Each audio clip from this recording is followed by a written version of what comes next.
గులాబీ పండుగ సందడి నెలకొంది. తెలంగాణ రాష్ట్ర సమితి 16వ ప్లీనరీకి రంగం సిద్ధమైంది. 15,000 మంది హాజరవుతారని అంచనా వేస్తున్నారు. నడి వేసవిలో జరుగుతున్న ఈ ప్లీనరీకి హాజరయ్యే ప్రతినిధులకు ఇబ్బంది లేకుండా ఏర్పాట్లు చేశారు.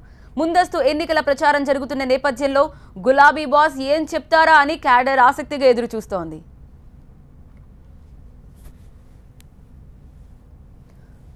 ప్లీనరీలో ఆమోదించే తీర్మానాల కోసం party secretary general K Keshavarao నాయకత్వాన ఏర్పాటైన కమిటీ తమకు అప్పగించిన పని పూర్తి చేసి 7 తీర్మానాల జాబితాను కేసీఆర్కి అందించింది.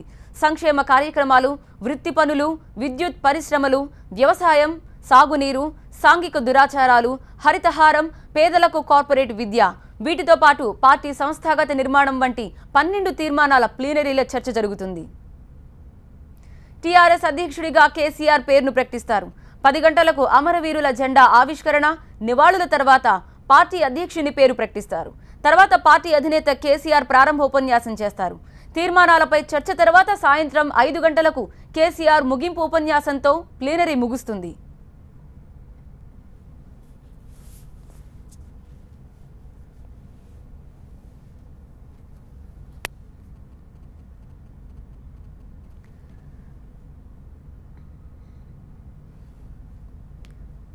టీఆర్ఎస్ ప్లీనరీ ప్రాంగణం నుంచి మరిన్ని అప్డేట్స్ మా ప్రతినిధి రాకేష్ అందిస్తారు. Over to you Rakesh. Okay రోలా, టీఆర్ఎస్ గులాబీ పండుగ టీఆర్ఎస్ ప్లీనరీకి సర్వం సిద్ధమైంది. మరికొద్ది సేపట్లోనే ముఖ్యమంత్రితో పాటు మంత్రులు, టీఆర్ఎస్కు సంబంధించినటువంటి ముఖ్య నేతలంతా కూడా ప్లీనరీ ప్రాంగణానికి చేరుకున్నారు. ప్రస్తుతం మనం చూస్తున్నటువంటి కోంపల్లో ఉన్నటువంటి జీబీఆర్ గార్డెన్స్లో ప్లీనరీకి అన్ని ఏర్పాట్లు పూర్తయ్యాయి. తెలంగాణ ప్రగతి సభ పేరుతో జరగనున్నటువంటి ఈ ప్లీనరీ కార్యక్రమానికి సుమారుగా 10 నుంచి 15,000 మంది ప్రతినిధులు హాజరవుతున్నారు. మండల స్థాయి నుంచి జిల్లా స్థాయి వరకు మండల అధ్యక్షుడు, ఎంపీపీ, జెడ్పీటీసీ నుంచి మొదలుకొని జిల్లాకు సంబంధించినటువంటి నేతలు, ప్రోటోకాల్ ఉన్నటువంటి నేతలందరూ కూడా దీనికి హాజరవుతున్నారు.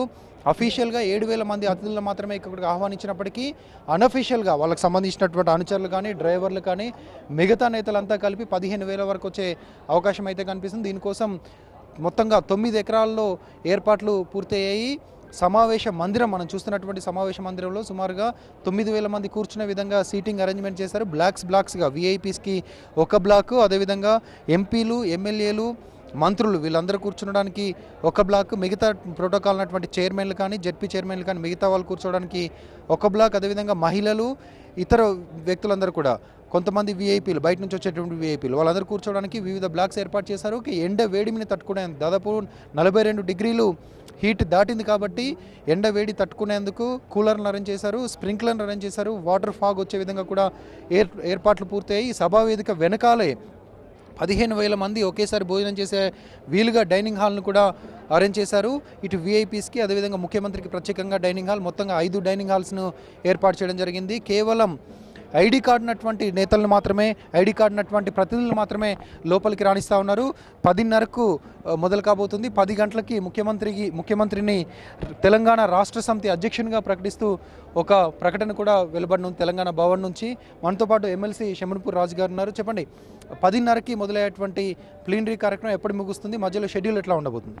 10:30కు మా రాష్ట్ర అధ్యక్షుడిని గౌరవ ముఖ్యమంత్రులు చంద్రశేఖర సార్ని ఎన్నుకున్న తర్వాత ప్రారంభ ఉపన్యాసం ఉంటుంది. ఆ తర్వాత జరిగే కార్యక్రమాలు జరుగుతూ ఉంటాయి. మధ్యాహ్నం లంచ్ టైం ఉంటుంది. ఈవినింగ్ వరకు కూడా ఈ కార్యక్రమం కొనసాగుతూ ఉంటుంది.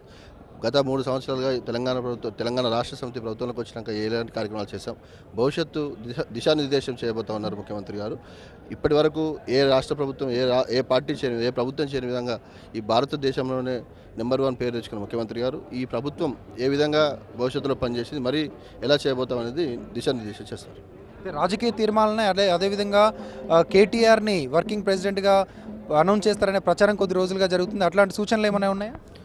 1 గంట అయితే స్టార్ట్ అవుతుంది, మనం చూడబోతాం. ఇప్పటివరకు అయితే మాకు అలాంటి సమాచారం లేదు. మా రాష్ట్ర అధ్యక్షులు ఆయన నిర్ణయం మేరకు ఈ కార్యక్రమం ఈరోజు సాయంత్రం వరకు కొనసాగుతుంది. రాజకీయ విషయాలు ఒక నిమిషం పక్కకు పెడితే, కొత్త రాష్ట్రం తెలంగాణ రాష్ట్రం ఏర్పడ్డది. ఉద్యమం చేసి 14 సంవత్సరాలు తెలంగాణ ప్రజలు రాష్ట్రాన్ని తెచ్చుకున్నారు.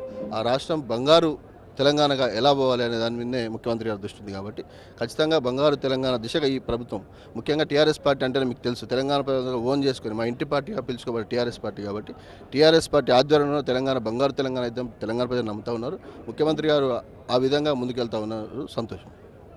ఇది అదేవిధంగా రాకేష్ చెప్పండి, రాజకీయ తీర్మానాలు నేడు ప్రవేశపెడతా ఉన్నారు. అడిట్లో ప్రాధాన్యత గల చేతి వృత్తులు, అదేవిధంగా పరిశ్రమలు, వీటికి సంబంధించినటువంటి అంశాలు ఉండబోతున్నాయి. ఇంకా రాజకీయ తీర్మానాలలో ఏదైనా ముందస్తు సంకేతాలు ఉండే అవకాశం ఉందా?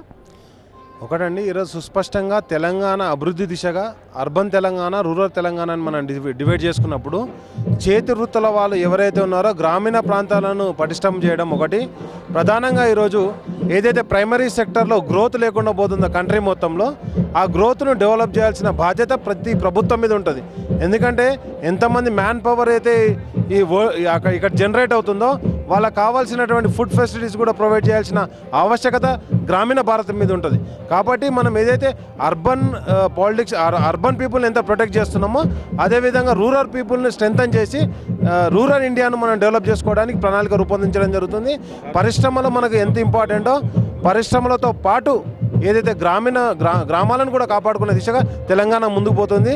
కాబట్టి తాగునీరు, సాగునీరు ప్రధాన ఎజెండాగా మా ప్రభుత్వం ముందుకు పోవడం జరుగుతుంది.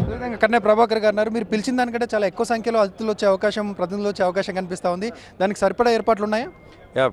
ముందు నుంచి కూడా కొంత జాగ్రత్తగా, ఎందుకంటే అనేక అనుభవాల అనంతరం చేసుకుంటున్నటువంటి సమావేశం కాబట్టి తప్పకుండా వచ్చేటువంటి ప్రతినిధులకు అన్ని రకాల ఏర్పాట్లు చేస్తూ మేము పాసులు ఇచ్చిన దానికంటే కూడా ఏర్పాటు చేసి పెట్టినాం. దాదాపు 15,000 మందికి భోజన ఏర్పాట్లు ఉన్నాయి.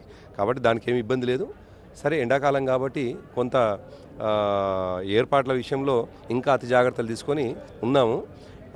మెడికల్ విషయంలో కావచ్చు, నీళ్ళ విషయంలో కావచ్చు, మజ్జిగ విషయంలో కావచ్చు, ఇవన్నీ చేసుకున్నాం. అయినప్పటికీ మాకున్న సమాచారం బట్టి, ఎందుకంటే ముందు నుంచి టీఆర్ఎస్ పార్టీ ఒక క్రమశిక్షణకు మారిపోయారు కాబట్టి డెలిగేట్స్ అనేటువంటి వాళ్ళు మాత్రమే వస్తారు ఇక్కడికి, వేరే వాళ్ళు రావడానికి అవకాశం లేదు. ఇప్పటికీ సమాచారం కూడా అదే పద్ధతిలో మా ఎమ్మెల్యేలకు కావచ్చు, కాన్స్టిట్యూన్సీ ఇన్ఛార్జీలు కావచ్చు పోయింది. అయితే వాళ్ళకి పాసులు కూడా అదే స్థాయిలో పంపించినాం మేము. సో వచ్చే వాళ్ళు ఇక్కడ బయలుదేరే వాళ్ళు కొంతమందికి జిల్లాలో ఇంకా పాసులు అందలేదనే సమాచారం వస్తూ ఉంది మీ పార్టీకి. అదే సహజంగా ఇంత పెద్ద సమావేశం పెట్టుకుంటున్నప్పుడు ఒకటి అర సహజంగా కంప్లైంట్స్ ఉంటాయి. కానీ ఆల్మోస్ట్ 99% ఫుల్ఫిల్ చేసినాం. ఎక్కడైతే ఇంకా గ్యాప్స్ ఉన్నాయో ఇప్పటికీ అది చేస్తూ ఉన్నాం. గ్యాప్స్ ఉన్నటువంటి వాళ్ళకి నుంచి ఇంకా ఫోన్లు వస్తూ ఉన్నాయి మాకు. ఆల్మోస్ట్ అవి కూడా ఫుల్ఫిల్ చేస్తాం. ఏం చర్చించబోతున్నారు? రాజకీయ తీర్మానాలు ఏముండబోతున్నాయి? ముందస్తు ఎన్నికలు అనే ప్రచారం జరుగుతూ ఉంది కదా, ఆ వైపుగా గులాబీ నేత ఏమైనా సంకేతాలు ఇచ్చే అవకాశం ఉందా? చాలా స్పష్టంగా కేసీఆర్ గారు మన అసెంబ్లీలో చాలా స్పష్టంగా చెప్పినారు, ఎట్టి పరిస్థితుల్లో కూడా ముందస్తు రాదు అనేటువంటిది. ముందస్తుకు చర్చే లేదు, కానీ ప్రతి 2 సంవత్సరాలకు ఒకసారి ఆనవాయితీగా జరిగేటువంటి ప్లీనరీ కాబట్టి ఇక్కడ పార్టీ అధ్యక్షుల వారి ఎన్నిక జరుగుతుంది. ఎన్నిక అనౌన్స్మెంట్ అనంతరం ఇక్కడ తీర్మానాలు ముఖ్యంగా గతంలోనేమో ఉద్యమ సందర్భంగా ఉద్యమం తర్వాత జరగాల్సినటువంటి, అంటే తెలంగాణ వచ్చిన తర్వాత పరిణామాల గురించి మాట్లాడుకునే వాళ్ళం. అప్పుడు ప్రభుత్వాల మీద కూడా డిమాండ్ పెట్టేవాళ్ళం సహజంగా. కానీ ఇప్పుడేమో మరి జరుగుతున్నటువంటి అభివృద్ధి పైన ప్రజలకు సరైనటువంటి సంకేతాలు, ఎందుకంటే వస్తున్నటువంటి ప్రతినిధులు ఎవరైతే ఉన్నారో వాళ్ళు ఇవాళ ప్రజలకు ప్రభుత్వానికి మధ్య వారధిగా ఉండేటువంటి ప్రజాప్రతినిధులు వస్తున్నారు. కాబట్టి వాళ్ళ మీద బాధ్యత పెట్టి ఈ పథకాలన్నీ కూడా సరిగ్గా ప్రజలకు పోయేటువంటి బాధ్యత వాళ్ళు ఎత్తుకుంటారు. ఎందుకంటే ప్రజల చేత ఎన్నికైనటువంటి వాళ్ళే మెజార్టీగా ఇక్కడికి వచ్చేవాళ్ళు, పార్టీతో పాటు ప్రజల చేత ఎన్నికైనటువంటి వాళ్ళు. కాబట్టి అటువంటి సందర్భంలో మరి ఆ తీర్మానాలు ఏవైతున్నాయో ఇప్పటికే ప్రభుత్వం చేసినటువంటి తీర్మానాలు కావచ్చు, భవిష్యత్తులో చేయాలనుకుంటున్నటువంటి విషయాల్ని తప్పకుండా అనేక విషయాల్ని చర్చించడం జరుగుతుంది. ముఖ్యంగా మా అధ్యక్షుల వారి మరి ముగింపు ఉపన్యాసం చాలా ముఖ్యమైనటువంటిది. కాబట్టి ఆ ఉపన్యాసంతో నిజానికి ముందు నుంచి కూడా మా కార్యకర్తలందరూ కూడా, మా నాయకులందరూ కూడా కేసీఆర్ గారి ప్రసంగము, దిశానిర్దేశాన్ని ఎక్స్పెక్ట్ చేసి ఉంటారు. కాబట్టి ఇది ఒక పండుగ వాతావరణంలో జరిగేటువంటి సమావేశం ఇది. ఈ సమావేశం తప్పకుండా మరి కేసీఆర్ గారు కోరుకుంటున్నట్టుగా ఇక్కడ ఏర్పాట్లు జరిగినాయి. వస్తున్నటువంటి ప్రతినిధులకు సరిపోయేటువంటి అన్ని సౌకర్యాలు చేసి పెట్టినాం. అదే మొత్తంగా కోంపల్లి మొత్తం కూడా గులాబీమయమైంది. ఫ్లెక్సీలు, బ్యానర్లు, హోర్డింగ్లతో పూర్తిగా గులాబీ వాతావరణం కనిపిస్తూ ఉంది. ఇక కేసీఆర్ ఏం మాట్లాడుతున్నారు? కేటీఆర్ని తన వారసుడిగా అనౌన్స్ చేస్తారా, వర్కింగ్ ప్రెసిడెంట్గా అనౌన్స్ చేస్తారా అనేది ఆసక్తి నెలకొంది. మరోవైపు ముందస్తు ఎన్నికలు వస్తున్న నేపథ్యంలో, ముందస్తు ఎన్నికల వాతావరణం కనిపిస్తున్న నేపథ్యంలో దానికి సంబంధించినటువంటి సంకేతాలు ఏదైనా కేడర్కి ఇస్తారనేది ఆసక్తి నెలకొంది. ముందుగా 7 ప్రధాన అంశాలు, 7 రాజకీయ అంశాలను చర్చించబోతున్నారు. ఇక్కడ అభివృద్ధికి సంబంధించినటువంటి అంశాలు, చేతి వృత్తులు, గ్రామీణ వాతావరణం, దాంతోపాటు పరిశ్రమలు, అభివృద్ధి, వీటన్నిటిపైన కూడా అర్బన్ తెలంగాణ, వీటన్నిటిపైన కూడా చర్చించున్నారు.